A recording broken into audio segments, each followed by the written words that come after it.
قل هل يستوي الذين يعلمون والذين لا يعلمون بسم الله الرحمن الرحيم الحمد لله رب العالمين والصلاة والسلام على سيد المرسلين وعلى آله وصحبه أجمعين أما بعد प्रिय साथीभाइ तथा दिदी बहिनीहरू, फेरि म हजुरहरूको सामु एउटै नयाँ पाठ लिएर उपस्थित भएको छु। यो माध्यमबाट र मलाई मेरो इस्लाम सिकाउनुहोस् यो स्कुलद्वारा म चाहिँ हजुरहरूलाई आजको यो पाठमा एउटै नयाँ कुरा लिएर नयाँ पाठ लिएर उपस्थित भएका छौँ। आउनुहोस् आजको यो बैठकमा हामी चाहिँ मोजामाथि हामी जौरब इस्तेमाल गर्छौँ, जौरबलाई प्रयोगमा ल्याउँछौँ हैन, र जसलाई आफ्नो भाषामा मोजा पनि भनिन्छ, मोजा हैन। यो चाहिँ सक्स, जसलाई इङ्ग्लिसमा सक्स पनि भनिन्छ। यो सक्समाथि र मोजामाथि मसह गर्नको विधि र नियम र उसको कन्डिसन्स के हुन् त्यो बारे आज चाहिँ हामी छलफल गर्छौँ। आउनुहोस् पहिला चाहिँ अन्तिम सन्देष्टा मोहम्मद सल्लल्लाहु अलैहि वसल्लम को यो हदीस सुन्नुहोस्। रावी चाहिँ मुगीरा बिन शोबा रदियल्लाहु ताला अन्हु हुन्। उहाँले के भन्नुहुन्छ? उहाँले भन्नुभयो कि कुन्ना फी सफरिन कुन्ना मअन नबी सल्लल्लाहु अलैहि वसल्लम फी सफर। हामी अन्तिम सन्देष्टा मोहम्मद सल्लल्लाहु अलैहि वसल्लम र उहाँको सहाबाहरू र उहाँको अनुयायीहरूसित सँग हामी एउटै यात्रामा थिए। सलाहको टाइम भयो, नमाजको टाइम भयो। नमाजको टाइम भएपछि अन्तिम सन्देष्टा मोहम्मद सल्लल्लाहु अलैहि वसल्लमले वजु गर्न लाग्यो।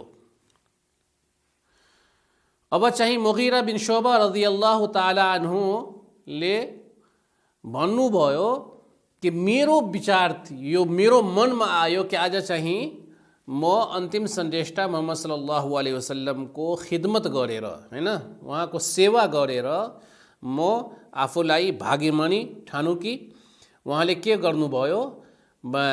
फअहवैतु लिअन्जिअ खुफैहि। उहाँले के भन्नुभयो? म चाहिँ अन्तिम सन्देष्टा मोहम्मद सल्लल्लाहु अलैहि वसल्लमको मोजालाई हैन खुट्टाबाट उतार्नको लागि म चाहिँ अलि झुके। फअहवैतु लिअन्जिअ खुफैहि फकाल दअहुमा लिअन्नी अदखलतुहुमा ताहिरतैनी। अन्तिम सन्देष्टाले भन्नुभयो कि यसलाई निकाल्नको आवश्यकता छैन, निकाल्नु पर्दैन हैन। दअहुमा लिअन्नी अदखलतुहुमा ताहिरतैन, किनकि म चाहिँ यसलाई वजु गरेपछि मैले पिनेको। यो चाहिँ सही बुखारी सही मुस्लिमको हदीस हो यो। अब योबाट स्पष्ट भयो, यो हदीसबाट स्पष्ट भयो कि यदि कसैले मोजामाथि र सक्समाथि मसह गर्न चाहन्छ भने उसले मोजालाई र त्यो सक्सलाई वजु पश्चात पिनेको हुनुपर्छ। योबाट स्पष्ट भयो। अनि चाहिँ यदि कसैले यस्तो गरेको छैन भने उसले मोजामाथि अथवा सक्समाथि मसह गर्न सक्दैन। किन अब चाहिँ आउनुहोस् मसहको केही अनिवार्य कुराहरू म हजुरहरूको सामु राख्न चाहन्छु। सबैभन्दा पहिला यो सक्सलाई मोजालाई वजु पश्चात पिनेको हुनुपर्छ नम्बर 1 मा। दोस्रो चाहिँ यो सक्स हैन, यो सक्स सफा हुनुपर्छ, पाक हुनुपर्छ हैन। दुवै सक्स तपाईको पाक हुनुपर्छ र सफा हुनुपर्छ हैन। तेस्रो चाहिँ यो हाम्रो धर्मले र शरीयतले हैन जुन अधिकार र जुन समय दिएको छ, अब यो हाम्रो शरीयतमा यसको नियम चाहिँ के आएको छ भने यसको विधि चाहिँ, उसको टाइमिङ चाहिँ कति टाइम दिएको छ हैन। अब यात्रा गर्नेले, अब यात्रामा गएको मान्छेले मोजामाथि 72 यानी 72 घण्टासम्म मसह गर्न सक्नु हुनेछ हैन। र यदि यात्रा गरेको छैन मान्छे, आफ्नो घरमा नै गाउँमा नै बसेको हुन्छ भने उसले 24 घण्टासम्म मोजामाथि सक्समाथि मसह गर्न सक्नुहुन्छ हैन। यो चाहिँ यसको टाइमिङ भयो, समय भयो। यो समयमा हुनुपर्ने मसह, यदि मसह गर्न चाहन्छ भने यो समयमा नै हैन, या त 24 घण्टा या 72 घण्टा। यात्रा नगर्नेले हैन, घरमा बस्नेले 24 घण्टा र यात्रा गर्नेले, यात्रा गएको मान्छे यानी सफरमा गएको मान्छे 72 घण्टा। यो भयो 72 घण्टा। अनि चाहिँ एउटै कुरा चाहिँ अब आउनुहोस्, तपाईले उदाहरणमा हजुरलाई म सम्झाउन चाहन्छु। यदि कसैले अब फजरको सलाह गर्नुभयो हैन, फजरको सलाह गर्नुभयो, फजर सलाह पछि उसले मोजा पिन्नु भयो, मोजा लगाउनु भयो, सक्स लगाउनु भयो हैन। अब चाहिँ ड्युटीमा गयो, कुनै पनि काममा गयो। अब काम गर्दा हैन उसले पखाला दिशा पेशाबहरूको आवश्यकता भयो, उसले अल्हम्दुलिल्लाह योबाट फारिग भयो। अब जोहरको सलाहको टाइममा अब उसलाई वजुको आवश्यकता भयो, किनकि अब चाहिँ सलाह गर्नुपर्छ र सलाह गर्नको लागि वजु गर्नुपर्छ। वजुको आवश्यकता भयो हैन, वजुको आवश्यकता भयो। अब वजुको आवश्यकता भएपछि उसले वजु गर्नुभयो। अब वजु गरेपछि अब मोजा लगाएको मान्छे, किनकि वजुको पश्चात उसले मोजा लगाएको थियो, त्यही भएर अब चाहिँ उसले मोजामाथि मसह गर्न हैन सकिन्छ। अब त्यस्तो भयो भने अब उसले फर्स्ट चोटी जोहरको सलाहमा मोजा त पिन्नु भयो, मोजा लगाउनु भयो फजरको सलाहमा, फजर पछि, तर उसले फर्स्ट चोटी मोजामाथि मसह कहिले गर्नुभयो? जोहरको सलाहमा। अब उसको समय यहाँदेखि सुरु हुनेछ। समय चाहिँ 24 घण्टाको समय। जब प्रथम उसले जब वजु मसह गर्नुभयो त्यहाँदेखि उसको समय स्टार्ट हुनेछ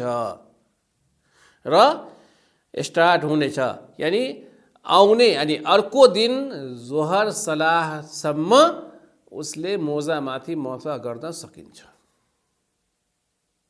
यो भयो तपाईको। यो के भयो? मोजाको। अर्को कुरा के छ कि हैन, मोजा चाहिँ कुन खालको हुनुपर्छ हैन, यो कुरा बारे पनि जानकारी राख्नुपर्छ हैन। अब मोजामाथि कुन तरिकाले मसह घस्नुपर्छ, मसह गर्नुपर्छ, यो बारेमा पनि जानकारी राख्नुपर्छ। आउनुहोस्, मसहको कुन तरिकाले हैन, कुन तरिकाले मोजामाथि मसह गर्नुपर्छ त्यो तरिकाबारे अलि चाहिँ जानकारी हामी लियौँ। सबैभन्दा पहिला के गरौँ, यदि चाहिँ तपाईले मुखलाई धुनुभयो, दुवै हातलाई धुनुभयो, मसह आफ्नो टाउकोलाई पनि घस्नुभयो, मसह पनि गर्नुभयो, अब चाहिँ खुट्टा, अब चाहिँ दुवै खुट्टालाई धुनको आवश्यकता छ, तर मोजा लगाएपछि उसलाई धुनु पर्दैन, मसह मात्रै गर्नुपर्छ। अब आउनुहोस् कुन तरिकाले मसह हामी गर्न सकिन्छौँ हैन, त्यो तरिकाबारे अलि जानकारी राखौँ। सबैभन्दा पहिला दुवै हातमा पानी लियौँ हैन, दुवै हातमा जसरी हामी पानी लिन्छौँ मसह गर्नको लागि, जसरी हामी हातमा पानी लिन्छौँ त्यस्तै दुवै हातमा पानी लिने र दुवै हात पानी लिएर के गर्नुहुन्छ, पहिला चाहिँ अब खुट्टाको उपरी हिस्सा, तलको हिस्सा होइन, यो चाहिँ खुट्टा भयो, यो खुट्टा भयो, तलको हिस्सा होइन, उपरी हिस्सालाई यसरी घस्नुपर्छ, यसरी घस्नुपर्छ, दाहिना हातले यसरी घस्नुपर्छ, बायाँ खुट्टा माथि बायाँ हातले यसरी घस्नुपर्छ हैन, यसरी घस्नुपर्छ। यो भयो घस्नको तरिका हैन, घस्नको तरिका। अब चाहिँ तपाईले एउटै हात प्रयोग गरेर, यो दायाँ हात प्रयोग गरेर दुवै हैन, दुवै खुट्टा, पहिला खुट्टामा पहिलो मर्तबा फेरि पानी लिनुभयो, फेरि चाहिँ बायाँ खुट्टाको माथिल्लो भागलाई घस्नुभयो। पहिला चाहिँ यो एउटै हातले पनि घस्न सक्नुहुनेछ र दुवै हात। अर्को तरिका के छ भने दुवै हातमा पानी लिनुहोस् र दुवै खुट्टालाई दायाँ हातले हैन, दायाँ खुट्टालाई र बायाँ हातले देब्रो खुट्टालाई माथिल्लो भागलाई घस्ने, यो भयो उसको तरिका। तल घस्नु पर्दैन र दुवै हात लगाएर यसरी गर्नु पर्दैन, मात्र एउटै हातले माथिल्लो भागलाई घस्ने, यो भयो यसको तरिका भयो हैन, तरिका भयो। अब चाहिँ मोजाको क्वालिटी चाहिँ कुन तरिकाले हुनुपर्छ, मोजा कुन खालको हुनुपर्छ जुन मोजामाथि हामी मसह गर्न सक्छौँ हैन। सबैभन्दा पहिला मोजा चाहिँ एकदमै पातलो मोजा हैन नहुनु पर्दैन, पातलो मोजामा मसह हुँदैन। खास गरी एयर होस्टेजहरूले लगाउँछिन् हैन, खास गरी केटी मान्छेहरूले लगाउँछिन् यो, यानी उस मात्रै डिजाइनको लागि र जिनतको लागि, त्यसो होइन। हामी चाहिँ अलि चाहिँ मोजा चाहिँ र सक्स चाहिँ अझै मोटो हुनुपर्ने र यो कुरा। अनि चाहिँ यो भएपछि हैन, यो भएपछि आउनुहोस्, यदि तपाईले मोजामाथि र सक्समाथि मसह गरेर वधु गर्नुभयो, अब चाहिँ कुन तरिकाले हैन, कुन तरिकाले तपाईको वधु र यो मसह भङ्ग हुनेछ यो बारेमा चाहिँ अलि जानकारी लियौँ हैन। कुनै पनि बेला याद राख्नुहोस्, कुनै पनि बेला तपाईले यदि त्यो सक्सलाई निकाल्नु भयो, बाहिरियाउनु भयो हैन, खुट्टाबाट निकाल्नु भयो, तपाईको वधु भङ्ग भइहाल्यो हैन, वधु भङ्ग भइहाल्यो। अनि चाहिँ अर्को कुरा चाहिँ मोजा पिनेको मान्छेमाथि गुस्ल वाजिब भयो हैन, गुस्ल अनिवार्य भयो, नुहाउनु चाहिँ अनिवार्य भयो हैन। फेरि चाहिँ के हुन्छ, मोजालाई निकालेर फेरि चाहिँ नुहाउनु पर्छ र गुसुल गर्नु पर्छ। अनि चाहिँ तपाईको टाइम चाहिँ अहिलेको आजको जोहर सलाहदेखि अर्को दिनको जोहर सलाहसम्म यो 24 घण्टाको टाइम भयो हजुरको लागि। यतिसम्म मसह गर्नु, किनकि फर्स्ट पटक तपाईँले यो जोहरको सलाहको लागि तपाईँले वधु गर्नुभयो र वधुमा मोजामाथि मसह गर्नुभयो। अब चाहिँ अर्को दिन चाहिँ के भयो, अर्को दिन हजुरले तपाईँले मोजामाथि मसह गर्नुभयो जोहर सलाह अघि नै र जोहरको सलाह गर्नुभयो, यहाँसम्म हजुरको टाइम चाहिँ सकियो, यहाँसम्म टाइम सकियो हैन, टाइम सकियो। अब चाहिँ तपाईँले मोजालाई निकाल्नु भयो अथवा ननिकाल्नु भयो, तपाईँको अब चाहिँ टाइम सकियो र तपाईँको वजु चाहिँ भङ्ग भयो। अब फेरि चाहिँ यदि चाहिँ सलाह गर्नको लागि फेरि चाहिँ यो मोजालाई निकालेर फेरि वधु गर्नुपर्छ र वधु गरेपछि यदि फेरि आउनेवाला टाइममा आउने समयको लागि तपाईँ चाहिँ यानी मसह गर्नको यानी इच्छा छ भने फेरि चाहिँ मोजालाई लगाउने नत्र नलगाउने, मात्र नलगाउने।